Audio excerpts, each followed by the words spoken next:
에스겔 37장 1절로 10절까지만 읽겠습니다. 에스겔 37장 1절로 10절까지입니다. 제가 봉독해 올리겠습니다. 여호와께서 권능으로 내게 임재하시고 그의 영으로 나를 데리고 가서 골짜기 가운데에 두셨는데 거기 뼈가 가득하더라.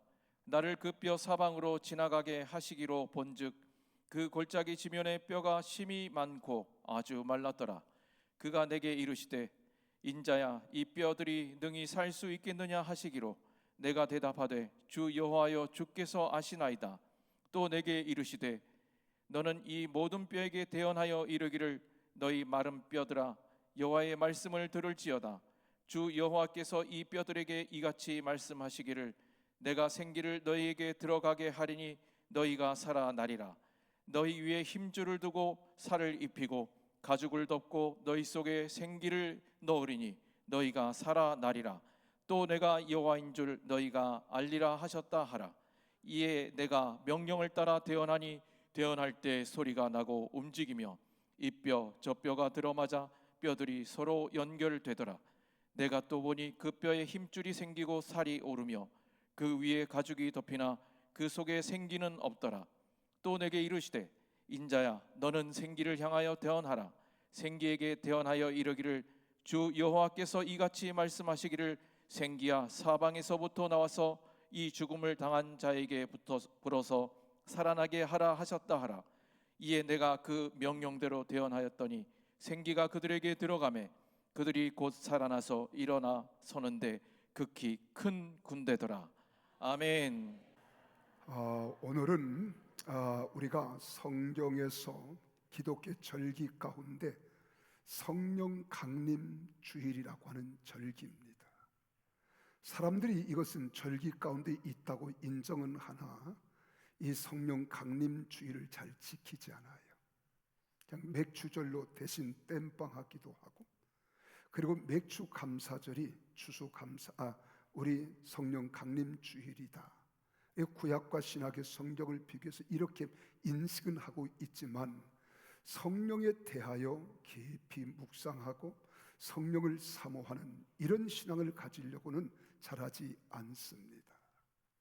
그런데 오늘은 성령 강림절 절기를 맞이해서 저는 본문 말씀의 9절에 기록된 말씀 살아나게 하라 하는 거예요. 살아나게 하라. 오늘 4절, 5절, 6절까지 보면은 살아나게 하리라 이렇게 말합니다. 살아나게 하리라. 미래 미완료예요. 그런데 오늘 9절에서는 살아나게 하라. 미래 완료형으로 쓰고 있습니다. 자, 그렇다면 오늘 이 말씀을 우리가 깊이 상고하고 나눌 때에 전능자 내가 너와 함께하니 너는 실행하라는 거예요. 내가 돕겠다. 내가 도우면 절망에 처한 자들이 소망을 얻는다. 낙심하고 사는 자들에게 용기와 능력을 준다. 이 말입니다. 네가 세상을 살아가면서 어떤 일을 당할지라도 당한 상황, 현실에 붙잡혀서 네가 낙심하지 말라는 거예요. 절망하지 말라는 거예요. 전능하신 하나님이 내가 너와 함께 하는데 왜 낙심하니? 왜 절망하니? 왜 포기하려고 하니? 너는 내가 함께 하심을 믿는다면 두려워하지 말고 염려하지 말고 담대하라는 거예요. 그래서 오늘 1절에서 10절에 이렇게 기록된 이 말씀의 핵심은 소망이 없는 자기 백성들을 포기하지 않으시는 하나님의 사랑, 하나님의 은혜를 보여주는 말씀입니다. 네가 낙심하지 않고 좌절하지 않고 절망하지 않고 포기하지 아니하면 내가 너와 함께해서 은혜를 주고 내가 너에게 사랑을 베풀어 줌을 네가 느낄 수 있어야 된다는 거예요. 그러면 하나님은 바벨론의 포로가 된 이스라엘 백성들을 회복시키시겠다고 약속하시는데 바로 오늘 본문 말씀을 통해서 지금까지 해오신 그 말씀을 확증해 주신 말씀이 오늘 이 에스겔서 37장에 기록된 말씀이기도 합니다. 그 오랜 옛날 이스라엘 백성들이 거대한 세계 강국인 바벨론 나라의 모든 것을 빼앗겨 버렸습니다. 재산도 다 몰수히 가져갔어요. 그리고 건장한 남자들은 다 포로로 끌려가 버렸으니 끌려간 자들도, 약해서 고국에 남아있는 자들도 말로 다 표현할 수 없는 절망에 빠져 있었다는 거예요. 그 뒤에 11절에서 이스라엘 백성들을 표현한 말씀이 나옵니다. 어떻게 그들이 얼마나 절망에 빠져 있었느냐. 11절을 다 같이 노란 글씨만 읽어볼까요? 시작. 우리의 뼈들이 말랐고 우리의 소망이 없어졌으니 우리는 다 멸절되었다. 그렇죠? 얼마나 절망해요. 얼마나 낙심하고 있어요. 세상의 삶의 의욕을 다 상실한 사람들입니다. 그러니까 이들은 절망적인 상황에 놓여 있는 거예요. 사람의 상황과 환경이 우리 앞에 펼쳐지면 그 상황이 우리의 삶을 지배하게 되어 있어요. 환경이 나를 엄습할 때 내 마음가짐에 따라서 용기를 갖는 사람이 있는가 하면 낙심하고 좌절하는 사람이 있어요. 소망을 가지고 그 어려움과 고난을 이겨나가려고 하는 사람이 있는가 하면 그 상황과 환경에 짓눌려서 헤어나지 못하는 사람들이 있습니다. 오래전 한 15년 전 이야기인 듯합니다. 여러분, 저 남미에 페루라고 하는 나라가 있어요. 여기 지하 갱도에 들어가 있던 광부들이 지하 700m 그 깊은 땅에서 갱도가 무너짐으로 인하여 갇혔습니다. 그 700m라는 여러분 지하 갱도를 생각해 보세요. 이때 고립된 33명의 이야기를 우리는 지금도 기억하고 있잖아요. 한 사람도 빠짐없이 모두가 다 무사하게 그들이 구주를 받습니다. 만약에 그들에게 소망이 없었다면 그 깊은 갱도에서 아무도 살아남지 못했을 겁니다. 그러나 그들은요, 우리는 반드시 살아날 것이라는 소망을 잃지 않았습니다. 지상에서 보내는 미세한 신호만으로도 낙심하지 않았어요. 서로 격려하는 거예요. 그리고 소망을 갖도록 서로 권면하는 겁니다. 그래서 오랜 시간이 지나고 날짜가 지났음에도 불구하고 한 사람도 죽지 않고 다 살아남게 되어짐으로 전 세계인들을 깜짝 놀라게 하는 이 사건이 지금부터 15년 전 페루라고 하는 나라에서 있었던 겁니다. 여러분, 사람에게 소망이 사라지면 그것은 죽은 것이나 마찬가지입니다.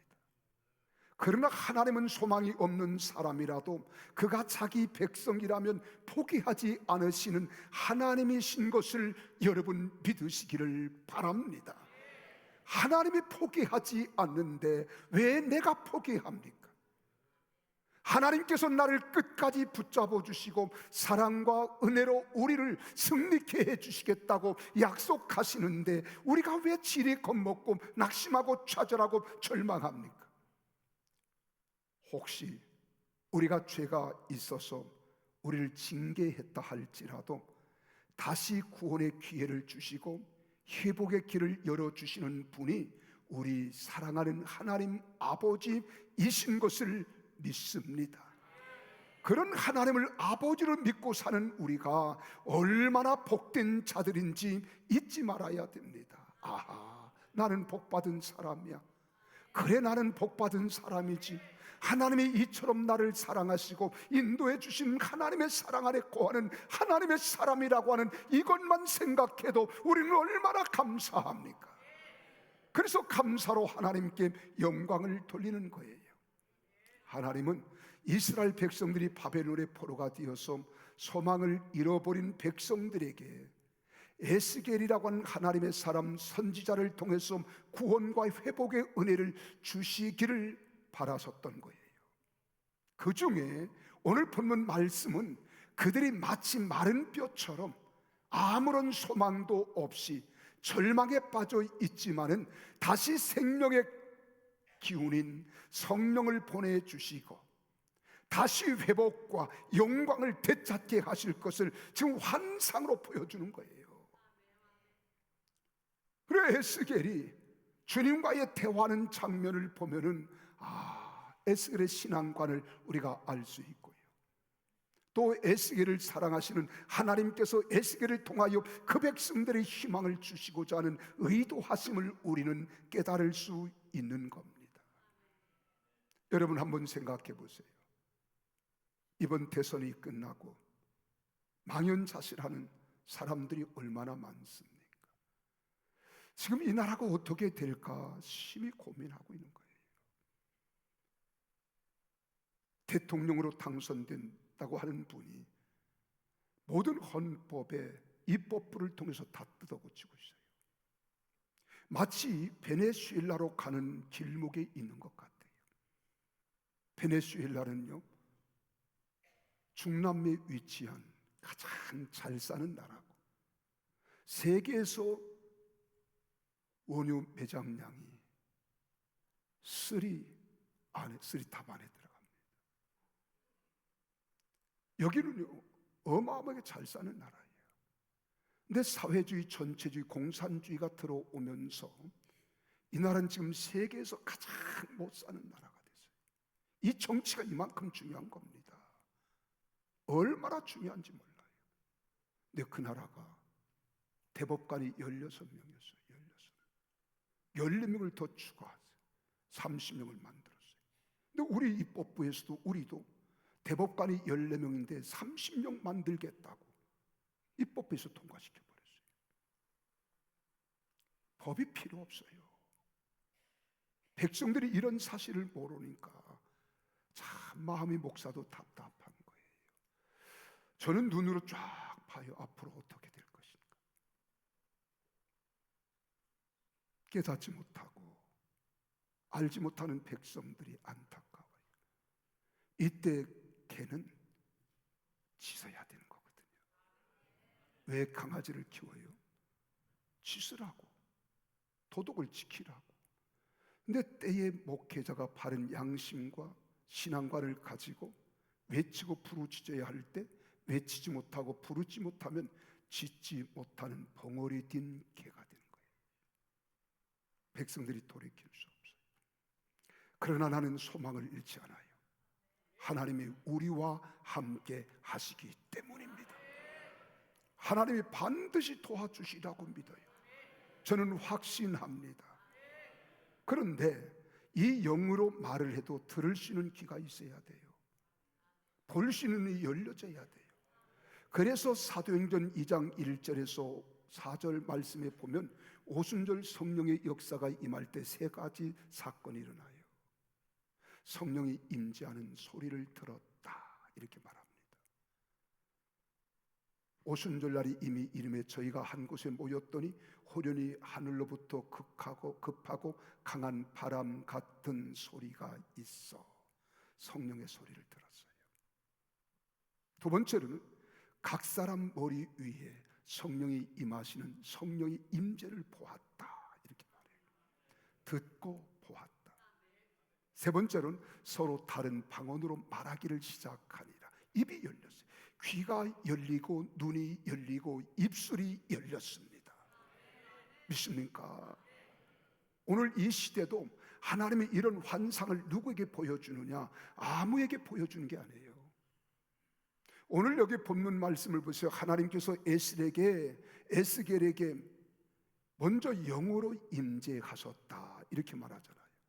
1절을 같이 읽어보실까요? 시작. 여호와께서 권능으로 내게 임재하시고 그 영으로 나를 데리고 가서 골짜기 가운데 두셨는데 거기 뼈가 가득하더라. 보세요.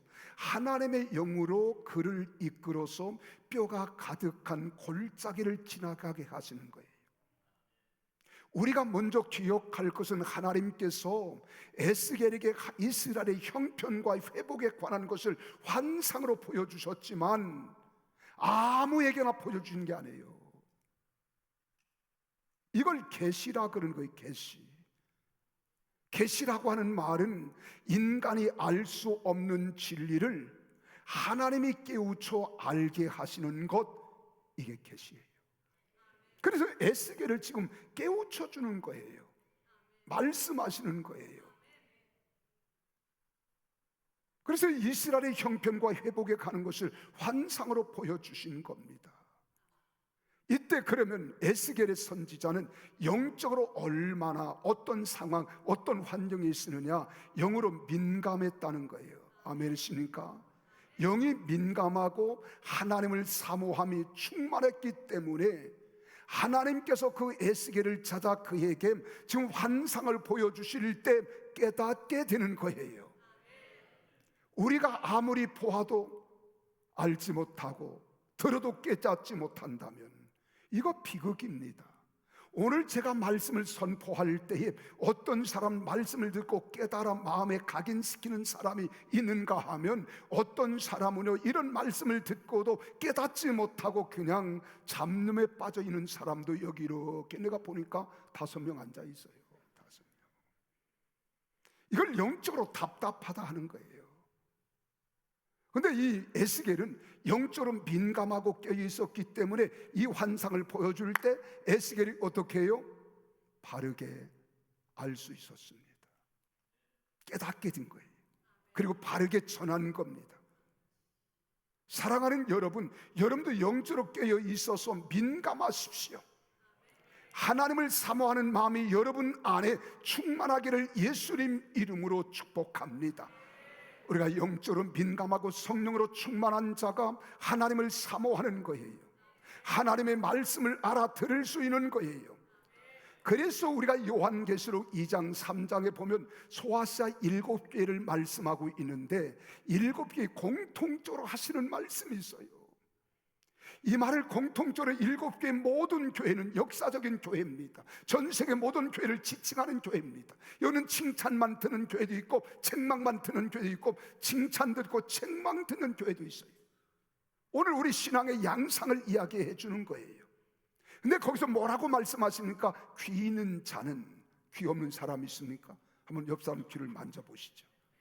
귀 있어요 없어요? 이 귀를 말하는 게 아니에요.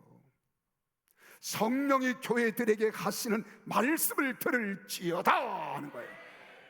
이 성령이 우리를 깨우쳐 주시고 일러주시는 말씀을 들을 수 있는 귀가 열려져야 내가 깨닫고 내가 돌이키고 회개하고 뉘우치고 주님 앞에 우리가 바로 살아가는 거예요. 이런 영적인 사람이 우리가 돼야 되지 않겠어요? 근데 이 듣지 못하면 깨닫지 못하는 거예요. 알지 못하는 거예요. 그래서 오늘 사랑하는 여러분도 영적으로 깨어있어 민감하여 하나님을 사모하는 마음이 여러분 안에 충만해야 됩니다. 영적으로 민감하고 성령으로 충만한 자가 하나님을 사모하게 되어 있어요. 하나님 말씀을 알아들을 수 있습니다. 그래서 하나님은 도구를 주시는데 은사라는 도구를 주세요. 환상이라고 하는 기능을 주십니다. 방법을 주시는 거예요. 예언과 같은 영적인 일들을 분별할 수 있는 것을 우리에게 주십니다. 그래서 사리를 바르게 분별하는 거예요. 생각해 보세요. 여러분 직접 본 것과 듣는 것이 다르지 않겠어요? 만져보는 것과 짐작하는 것은 다르잖아요. 직접 체험하는 것과 구경만 하는 것이 어떻게 같겠어요?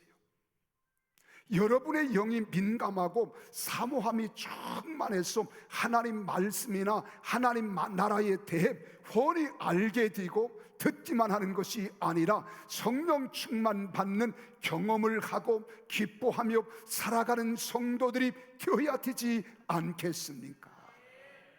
세상은 두 가지 일이 있어요. 하나는 육의 일이 있습니다. 하나는 영의 일이 있습니다. 그래서 갈라디아서 5장 17, 18절, 19절에 보면 육의 일은, 육체의 소욕은 이렇게 말해요. 성령의 소욕을 거스리고 성령의 소욕은 육체의 일을 거스리나니 이 둘이서 너희가 서로 원하는 것을 하지 못한다는 거예요. 육체의 일은 육체를 따라 사는 거예요. 세상 쾌락, 범죄, 우리 술 취함, 방탕함, 이단, 분리, 분노 다 여기에 속하는 거예요. 성령의 일은 사랑, 희락, 화평, 온유, 양선, 인내, 자비, 충성 이 같은 것을 금지할 법이 없다. 여러분, 육적인 일이 좋아요, 영적인 일이 좋아요? 이 분별력이 있네요. 그러면 영을 따라 살아야 되겠어요? 육을 따라 살아야겠어요? 알기는 여시같이 잘 알지요. 근데 우리가 세상에 매여 살다 보면 영적인 것을 까마득히 잊어버리는 거예요. 민감해야 할 나의 영적 부분이 둔해지는 거예요. 감각을 잃어버리는 거예요. 그리고 우리가 세상에 묻혀 살다 보면 영적으로 민감하지 못하니까 문제가 생겨나는 거예요. 이것을 우리는 기억해야 합니다. 오늘 여기 보세요. 에스겔 선지자가 하나님의 영에 이끌려서 그 뼈들 사이로 지나가는데 뼈가 얼마나 많은지 골짜기에 가득합니다. 그 뼈들이 아주 말랐어요. 생기라는 것은 찾아볼 수 없어요. 그런 상태에 있는 거예요. 그래 2절에서 그렇게 말하잖아요. 나를 그 뼈 사방으로 지나가게 하시기로 본적 그 골짜기 지면에 뼈가 심이 많고 아주 말랐더라. 이걸 지금 보고 있는 겁니다. 이것을 본 에스겔에게 하나님께서 물었습니다. 이 뼈들이 살 수 있겠느냐 물었어요. 그렇죠? 그랬더니 3절 중반에 뭐라고 했어요? 살 수 있기는 물어보는 건, 그래서 인자의 이 뼈들이 능히 살 수 있겠느냐. 그러자 에스겔이 뭐라고 대답을 합니까? 여러분 같으면 뭐라고 대답하겠어요? 마른 뼈다귀들이 쫙 출비하게 막 쌓여 있는 거예요. 오합지졸된 거예요. 질서라는 건 찾아볼 수 없습니다. 그냥 막 무더기로 쌓여 있습니다. 이 뼈들이, 이것들이 살 수 있겠냐 물어보면 여러분 뭐라고 대답하시겠냐니까요? 예? 뭐라고 대답하시겠어요? 그냥 멍하니 그렇게 앉아 있겠어요? 그건 아니잖아요. 그때 말합니다. 주 여호와여, 주님께서 아시나이다. 이 대답을 잘 우리가 분석할 줄 알아야 돼요. 믿음이 없으면 무엇을 볼 때 항상 육신의 눈으로 보게 됩니다. 그리고 육신의 이성을 가지고 우리는 판단하는 거예요. 옳고 그름을 판단하는 거예요. 왜요? 세상의 관점으로만 생각하기 때문에 그렇습니다. 만약 에스겔이 이 세상의 관점으로만 보았다면 말라버린 뼈들은 절대로 살 수 없을 것이라고 생각할 게 당연한 것 아니겠어요? 저것들이 어떻게 살겠냐? 전 도저히 살 수 없어. 이렇게 대답할 겁니다. 그러면 이렇게 대답했겠죠. 하나님, 이렇게 바싹 말라버린 뼈들이 어떻게 살 수 있겠습니까? 이게 바른 대답 아니에요? 바른 답변입니다. 그러나 에스겔은 하나님의 능력과 하나님의 주권을 인정하는 믿음의 사람이었습니다. 그래서 눈에 보이는 것은 소망이 사라진 마른 뼈들이었지만 그가 하나님 주권과 능력을 믿었기 때문에 그 뼈가 살아나거나 죽거나 모두 하나님 뜻에 있다는 것을 고백한 거예요. 그뿐만 아닙니다. 이미 하나님께 이스라엘 백성을 구원하시겠다는 뜻인 말씀에 대하여 그는 믿고 있었습니다. 에스겔이 그 말씀을 믿음으로 들어와 확신하였기 때문에 하나님에 대한 신뢰가 확고했던 거예요. 그래서 그는 말합니다. 주의 여호와여, 주께서 아시나이다라고 대답하는 거예요. 사랑하는 여러분, 우리의 믿음이 어디서부터 온다고 말씀합니까? 수없이 이야기하잖아요. 믿음이라고 하는 것은요, 무엇을 취했을 때가 아니에요. 로마서 10장 17절에 우리 주님이 바울을 통해서 그렇게 말하잖아요. 믿음이라고 하는 것은 들음에서 난다. 들음은 그리스도의 말씀으로 말미암느니라. 그래, 여러분이 평소에 주님의 말씀을 신중하게 듣고 귀를 기울여야 하는 이유는 믿음이 굳건해지기에 하기 위함인 거예요. 그래서 자꾸 말씀을 듣는 겁니다. 주님이 살아계신 말씀으로 우리 믿음이 굳건해져야 담대한 믿음이 필요할 때 담대할 수 있고요, 어려움을 만난다 할지라도 이겨낼 힘을 얻을 수 있는 것이 바로 믿음인 거예요. 하나님은 하나님의 주권을 고백한 에스겔에게 하나님이 이루어 주실 일을 직접 보고 경험하게 하려고 지금 말씀하시고 만나서 환상 중에 보게 한 겁니다. 그래서 4절, 5절, 6절의 내용이 바로 그 말이에요. 이렇게 말씀하시잖아요. 에스겔아, 너는 이 모든 뼈에게 대언하라. 이 말은 선포하라는 거예요. 대언하라. 내가 생기를 너에게 들어가게 하리니 너희가 살아나리라. 너희 위에 힘줄을 두고 살을 입혀주고 가죽을 덮고 너희 속에 생기를 넣으리니 너희가 살아나리라. 그러면 내가 여호와인 줄 너희가 알리라 하는 거예요.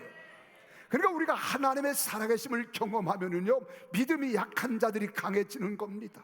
믿음이 없는 자들이 믿음이 새록새록 생겨나는 거예요. 이런 사람은 하나님을 부인할 수 없어요. 하나님을 부정할 수 없습니다. 반드시 이루어지는 거예요.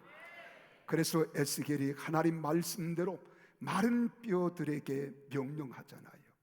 그랬더니 먼저 소리가 났다 그랬어요. 뼈들이 서로 움직이는 바스락바스락 다가닥 다가닥 이런 소리가 났겠죠. 그리고 뼈들이 움직이기 시작했습니다. 그리고 이 뼈 저 뼈가 여러분 서로 들어 맞았습니다. 서로 연결이 되었습니다. 얼마나 놀라워요. 오합지졸이었던 이 뼈들이 여기 해골은 저기가 앉아 있고요, 발가락 뼈는 저기가 있고, 우리 정강이 뼈는 저기가 있고, 환도 뼈는 저쪽에 있고, 갈비는 저기 흩어져 다 오합지졸이 막 쌓여서 어떤 놈이 어떤 것을 알 수 없는데 이것이 다 자기 위치로 돌아간 거예요. 제가 그래서 누누이 여러분들이 말씀을 드리지만 행복한 가정은 가정의 위계 질서를 회복해야 되는 거예요. 가정의 위계 질서가 무너지면 가정은 불행한 거예요. 여러분 사회도 법이 있고 법에 의하여 법치국가는 질서를 지켜나가는 거예요. 이 법을 무시하고 질서를 무너뜨리면 혼란과 혼돈이 찾아와서 백성들은 어려움과 고난 속에 혼란과 혼돈 속에 헷갈리는 거예요. 어떻게 해야 할지 모르는 거예요. 교회라고 하는 것도 위계 영적 질서가 있어요. 그래서 사회는 사회 질서가 있고 가정은 위계 질서가 있고 교회는 영적 질서가 있는데 영적 질서를 잡아줘야 교회가 평안한 거예요. 든든히 서가는 거예요. 역사가 일어나는 거예요. 근데 우리나라는요, 전교조가 학교 교육을 다 무너뜨리고 있어요.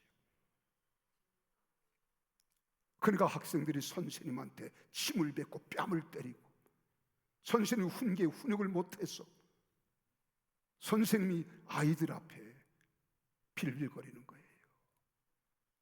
가정이 위계 질서가 무너지니까 자식이 부모를 고발하는 겁니다. 부부간에 서로 페미니즘이 여기서 나오는 거예요.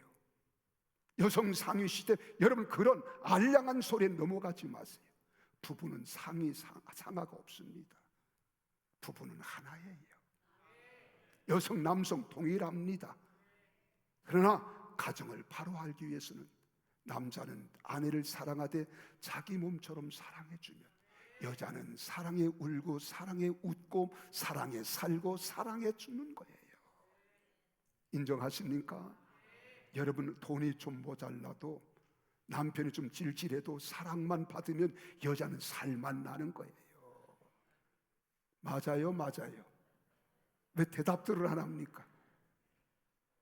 그럼 남자는요, 여자가 좀 부족해도요 남편으로 인정해주고 남편의 권위 앞에 순종하고 복종할 때 남편은 가정에서 인정을 받으면 그 기분, 그 기운 가지고 세상에 나가는 거예요.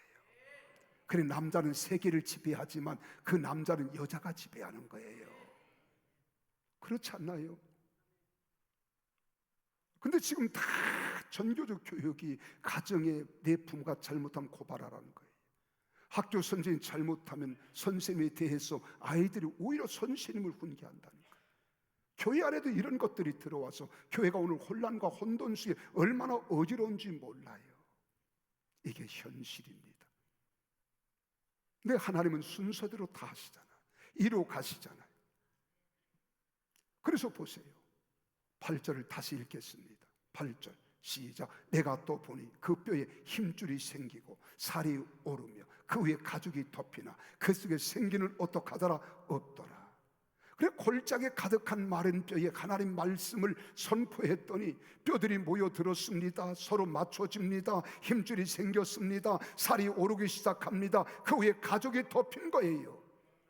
마른 뼈들이 결국 사람의 모양으로 회복한 겁니다. 그러나 문제는 그 속에 생명의 기운이 없었다는 거예요. 산 사람에게는 생기가 필요한데 생기가 없으면 죽은 것이고요, 시체에 불과한 뿐입니다. 또 하나님이 말씀하십니다. 9절에 뭐라고 했어요? 같이 볼까요? 9절을 함께 읽습니다. 시작. 또 내게 이르시되 인자의 너는 생기를 향하여 태어나라. 생기에게 태어나여 이르기를 주 여호와께서 이같이 말씀하시기를 생기야 사방에서부터 와서 이 죽음을 당한 자에게 불어서 살아나게 하라 하셨다 하라. 이 말씀을 읽으니까 다른 말씀이 생각이 떠오르잖아요. 창세기 2장 7절에 보면 하나님께서 인간을 창조할 때 땅의 흙으로 사람을 지었어요. 마네킹처럼 만들어 놓았어요. 그리고 그 코에다가 생기를 불어넣어 주셨더니 사람이 생명이 된지라 살아있는 생명체가 된 줄로 믿으시기를 바랍니다. 하나님이 사람을 창조하실 때 생기를 그 코에 불어넣으심으로 사람이 생명이 되어 살아가게 하신 거예요. 그런데 본문에서는 에스겔에게 가죽이 덮여서 사람의 모습이 되었지만 아무것도 못하는 죽은 자들에게 생기가 불어와서 살아나게 하라고 말씀하시잖아요. 생기가 불어와서 에스겔이 하나님 명령을 따라 말씀을 선포하는 것이 10절입니다. 같이 한번 읽어볼까요? 시작. 주 여호와께서 말씀하시는 거예요. 생기야 사방에서부터 와서 이 죽음을 당한 자에게 불어서 살아나게 하라. 믿습니까? 그래서 이에 내가 그 명령대로 태어냈더니 생기가 그들에게 들어가매 그들이 곧 살아나서 일어나 서는데 극히 큰 군대더라. 골짜기에 가득했던 마른 뼈들이 살아나서 힘 있는 사람들로 서게 되었다는 겁니다. 사랑하는 성도 여러분, 생기는 하나님께서 사람에게 넣어주시는 호흡, 숨결, 하나님의 영, 생명을 말하는 거예요. 이걸 히브리어로 라우라는 거예요. 이 라우, 생명의 기운, 성령님을 말하는 겁니다. 바람, 생기를 말하는 거예요. 여러분, 숨을 쉬지 않고 살 수 있는 사람이 어디 있겠어요? 아무리 건강하고 튼튼해도 그 호흡이 멈추면 살 수 없습니다. 그래서 생기야 사방에서부터 와서 이 죽음을 당한 자에게 불어서 살아나게 하라. 에스겔이 선포하고 명령하자 하나님의 사람을 위해 준비하신 생기가 그 죽음을 당한 자들에게 들어가서 그들이 살아나고 스스로 일어나게 되었어요. 그리고 지극히 큰 군대가 됩니다. 강한 군대가 되었습니다. 할렐루야. 에스겔이 이 환성은 결코 언제 이루어집니까? 바산 나라의 고레스 왕 때 백성들이 고국으로 돌아가게 되는 놀라운 역사를 이루게 된 것을 이야기하는 겁니다. 왜 이 환상을 보여줬을까요? 전쟁에는 강한 군사가 필요하거든요. 근데 유다 나라는 강한 군사가 없었어요. 다 오합지졸과 같은 훈련되지 못한 병사들이었어요. 그래서 바벨론에 의하여 유다 나라가 완전히 천명을 받은 거예요. 그래 건장한 남자들을 다 포로로 잡혀갔고 지질이 못나고 힘이 없고 연약한 자들만 고국에 남은 거예요. 고국에도 희망이 없어요. 포로로 잡혀간 이들이 보아도 희망이 없어요. 그래서 이것을 보여준 겁니다. 사랑하는 성도 여러분, 하나님이 에스겔에게 환상을 보여주신 것은 소망도 없이 절망 속에 있었던 이스라엘이 하나님의 능력으로 회복되어서 다시 나라를 세우고 신앙의 공동체를 세우고 믿음의 가정을 세우고 하나님을 경외하는 백성들로 세우시겠다는 약속입니다. 내가 너희를 축복하겠다는 거예요. 내가 너희를 통해서 역사해 주시겠다는 겁니다. 하나님이 해주시면 되는 거예요. 못할 일이 없잖아요. 그 약속은 그 백성이 회복된 것으로 끝난 것이 아닙니다. 지금도 여전히 하나님의 약속을 믿는 자들에게 약속은 이어지고 있는 것입니다. 우리도 에스겔처럼 살아계신 하나님의 말씀을 믿음으로 태어나십시오. 생기 앞으로 와서 살아나게 하라고 선포하는 자에게 능력이 나타날 것을 믿으시기를 바랍니다. 왜요? 하나님 말씀은 살아있기 때문에요. 하나님의 말씀은 수천 년 전에 기록된 말씀이지만 옛날 이야기만이 아닙니다. 그래서 우리가 믿음으로 읽는 거예요. 믿음으로 말씀을 듣는 거예요. 그래서 내 마음으로 아멘하여 받아들이는 자에게 지금도 동일하게 역사하시는 말씀인 줄 믿으시기를 바랍니다. 그래서 말씀이 선포될 때마다 우리는 아멘 아멘 하는 거예요. 히브리서 13장 8절에 보세요. 히브리서 기자가 그렇게 말하잖아요. 예수 그리스도는 어제나 오늘이나 영원토록 동일하십니다. 과거에 구원하신 하나님이 오늘 우리를 구원해 주세요. 과거에 역사하신 예수 그리스도가 오늘 우리 가운데 역사하고 계십니다. 무엇으로 역사하십니까? 들려지는 말씀을 통하여, 읽는 말씀을 통하여 깨달아지고 아멘하는 자들에게 역사가 일어나는 거예요. 그래서 히브리서 4장 12절에 그렇게 말하잖아요. 하나님 말씀은 살아있고 활력이 있어 좌우의 날선 어떤 검보다도 예리하여 혼과 영과 관절과 골수를 찔러 쪼개기까지 하며 또 마음의 생각과 뜻을 판단하시나니. 그래서 우리는 하나님 말씀 앞에 우리는 아멘밖에 없는 거예요. 아멘밖에 없는 거예요. 믿습니까? 고린도서 1장 20절에 말하잖아요. 하나님의 약속은 얼마든지, 하나님의 말씀은 얼마든지 그리스도 안에서 예가 되니 그런즉 아멘하여 하나님께 영광을 돌리게 하셨느니라. 참 놀랍잖아요. 그런데 느헤미야 8장 5절에 보면 하나님의 선자 에스라가 성경을 펴고 백성들에게 읽어줄 때 그들은 아멘 그러지 않았어요. 아멘 아멘 그랬어요. 아멘 아멘. 얼마나 감동이 되면 그렇게 했겠어요. 근데 아멘 할 때 여러분 이게 하나님께 영광이 된다는 거예요. 기억하세요. 하나님은 우리를 창조하실 때 생기를 불어넣어 살게 하셨습니다. 그리고 죄와 마귀에게 생기를 빼앗기지 말라는 거예요. 근데 사람들은 생기와 이 하나님의 능력을 죄를 지음으로 빼앗기는 거예요. 마귀에게 송두리째 빼앗겨버린 거예요. 우리에게 예수 그리스도의 성령을 부어주심으로 다시 생기를 하나님이 얻게 하셔서 영생을 누리며 살게 하신 겁니다. 그런데 또 다시 죄악된 세상에 매여서 하나님을 외면하며 자기가 주인이 되어버리는 거예요. 그러다 보니까 사람이 하나님 뜻대로 영을 따라 살지 못하고 욕심을 따라 살아갑니다. 영적인 것보다는 육신적인 것에 마음을 빼앗기고 사는 겁니다. 이 육신의 코로는 숨을 쉬어도 영적인 생기를 잃어버리고 살게 되는 거예요. 그래서 세상에서 낙심하고 좌절하고 절망하고 포기하고 할 수 없다고 나다빠지고 이렇게 살아가는 게 세상 사람. 그러나 우리는 그렇지 않아요. 전능자 하나님, 능력의 하나님이 나와 함께 하시기 때문에 어떤 환경과 상황에서도 이겨나는 줄로 믿으시기를 바랍니다. 그래서 우리는 죄악된 세상에 매였기 때문에 하나님을 외면하잖아요. 내가 주인이잖아요. 그래 예수 믿는다는 게 뭔 줄 아십니까?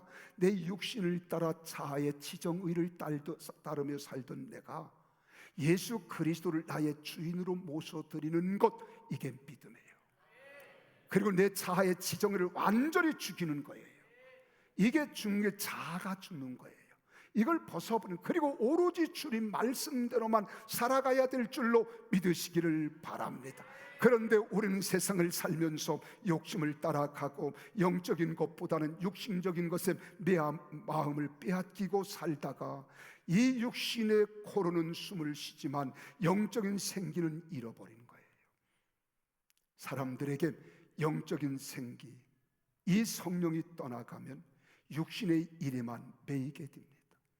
그리고 어떤 문제 앞에서는 분별하는 지혜를 잃어버리게 되는 거예요. 그래서 사경을 헤매는 것처럼 혼란과 혼돈이 오는 거예요. 왜? 혼미케 하는 영이 이 세상을 지배하고 있기 때문에. 그리고 육신의 질병으로부터 해방되지 못합니다. 상한 마음에서 자유를 누리지 못하게 되는 겁니다. 그러니까 하나님을 하나님으로 인정하지 못하는 거예요. 세상에서 바란 것들이 자기가 섬기는 하나님이 되어버린 겁니다. 사랑하는 여러분, 과연 여러분 영혼에는 하나님의 생기가 있어서 그 영혼이 여러분 육신에, 여러분의 가정에, 여러분 살아가는 일에 땀을 흘리며 수고하는 것에 생기를 나타내고 있습니까? 하나님이 에스겔에게 태어나신 것을 보게 하신 것은 지금도 하나님의 능력과 주권을 인정하는 자들이 태어날 수 있도록 하신 약속인 줄 믿으시기를 바랍니다. 그래서 어려움 속에 있는 내 삶과 가정과 일터를 향해서, 그리고 주님을 섬기는 사역을 향해서, 막혀 있고 꼬여 있는 환경을 향해서, 회복되어야 할 모든 것을 향해서, 병든 육체를 향해서, 상한 마음을 향해서, 아무런 소망이 없는 것들을 향해서 믿음으로 선포하라고 말씀하시는 줄 믿으시기를 바랍니다. 우리 한번 선포해 볼까요? 생기야, 큰 소리로 생기야, 우리 가정에 불어와서 불행이 떠나가고 살아나게 하라. 생기야, 우리 부부에게 불어와서 살아나게 하라. 생기야, 우리 자녀들에게 불어와서 살아나게 하라. 이렇게 외치라는 거예요. 그래서 생기야, 병든 내 몸에 불어와서 살아나게 하라. 생기야, 내 일터에 불어와서 나를 살아나게 하라. 생기야, 내 사업장에 불어와서 살아나게 하라. 생기야, 깨어진 것에, 놓쳐버린 것에, 상한 영혼에 잃어버린 것에 불어와서 살아나게 하라는 거예요. 그리고 어떤 문제, 어떤 상황, 어떤 막힘에도 하나님이 주신 르아, 생기가 불어오면 회복됩니다. 살아나는 역사가 일어날 것을 믿으시기를 바랍니다. 지금 우리가 주 예수 그리스도의 이름으로 기도하고 선포하는 것이나 오늘 생기야 불어와서 붙어 살게 하는 말씀이라 동일한 거예요. 요즘은 어떻게 우리가 기도합니까? 병든 자들 위해서 꾸짖고 명령하잖아요. 내가 나서는 예수 이름으로 명령하노니 가난은 떠나갈지어다. 주 예수 그리스도의 이름으로 선포하노니 실패는 떠나갈지어다. 주 예수의 이름으로 명령하노니 너희 모든 질병은 떠나갈지어다. 가정의 우환은 떠나갈지어다. 이렇게 우리는 외치는 거예요. 그 말과 동일한 겁니다. 하나님이 하실 것을 믿고 믿음으로 선포하는 거예요. 믿음으로 기도할 때 죽어 있던 관계, 죽어 있던 가정, 죽어 있던 신앙, 죽어 있던 감정 살아나게 될 줄로 믿습니다. 그때 막힌 것들이 열려지고 좋지 못한 감정들이 풀어지고 어려운 상황들이 회복될 것을 믿는 거예요. 그러니까 우리가 할 수 있는 것은 우리가 할 때 살아나게 하라, 그런 거예요. 하나님은 살아나게 하리라 말씀하셨지만 우리는 살아나게 해야 하는 거예요. 지금부터 26, 7년 전입니다. 우리 교회를 지을 때 해도 그 당시 한강 이남에서 가장 큰 교회라 그랬어요. 지금은 이보다 큰 교회가 많이 있어요. 얼마 가지고 시작한 줄 아십니까? 4천만 원 가지고 100억 공사를 덤벼드는 거예요. 반대하는 사람 많았어요.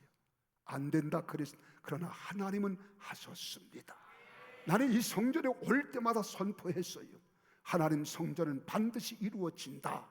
반드시 역사하신다. 그리고 오늘 그 현장 속에 우리가 있는 겁니다. 하나님은 지금도 살아 계십니다. 그러나 살아나게 하는 일들은 우리가 할 수 있는 일이 아닙니다.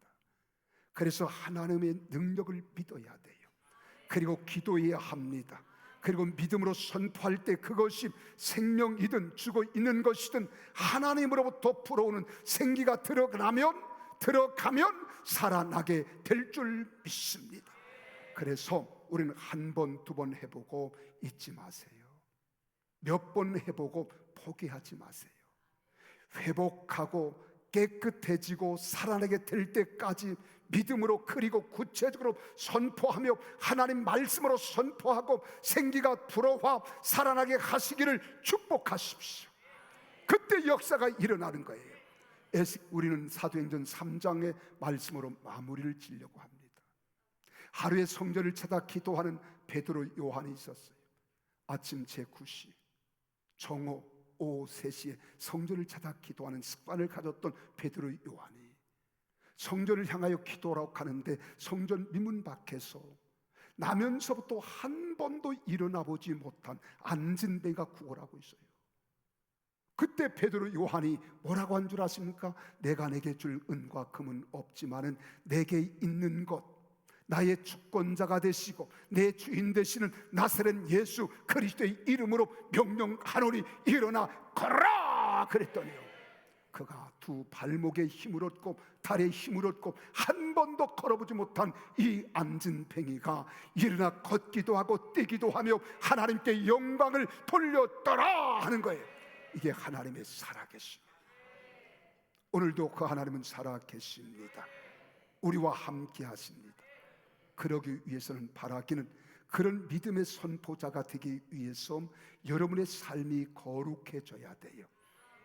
거룩하니까 찬양할 때 거룩 이건 거룩한 게 아니라 거북한 거예요. 하나님 뜻대로 사는 거예요. 하나님 말씀대로 사는 거예요.